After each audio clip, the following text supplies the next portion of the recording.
Hi, my name is Haley Sutter, and I'm a real estate agent here in Amarillo, Texas. And today we're going to be talking about buyer's agents. What is one, and do you need one when purchasing a home?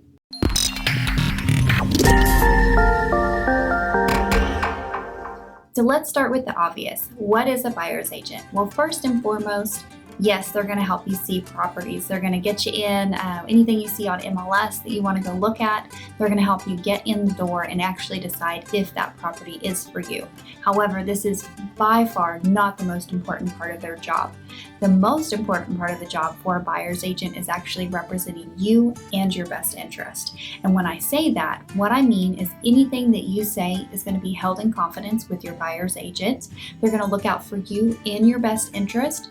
Make sure all the paperwork is being done properly, that there's not any red flags on the home, and anything that's like, hey, wait, we've seen this before, this is not good. They're going to let you know every step of the way what needs to be done, what should be done, and how the transaction should actually progress.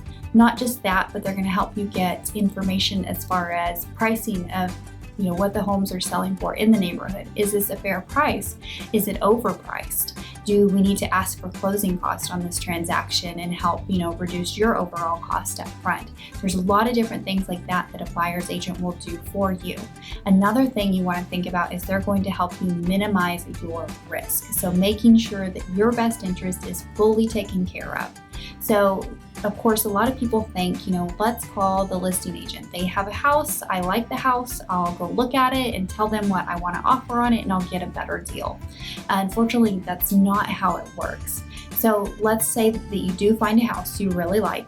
You call the listing agent and you tell them, hey, I like this house. I want to put an offer in. So the listing agent, great. So let's put an offer in. But who is the listing agent representing? They are representing the seller and the seller's best interest, not yours. So if you tell that listing agent, well, I want to offer X amount of dollars, but I can really pay X amount of dollars. Guess what they just told their seller? They just told their seller how much you're really willing to pay.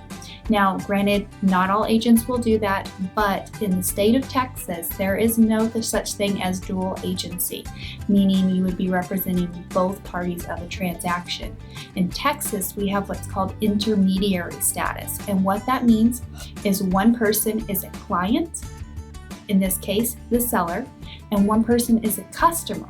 In that case, it would be the buyer. So they are still going to be representing their client and their client's best interest through the whole transaction. And what that means for you as a buyer, if you're going through the listing agent, you do not have representation. So there is no one looking out for your best interest. That everyone is looking out for the best interest of the seller. And definitely not something you want to have, not a situation you want to be in.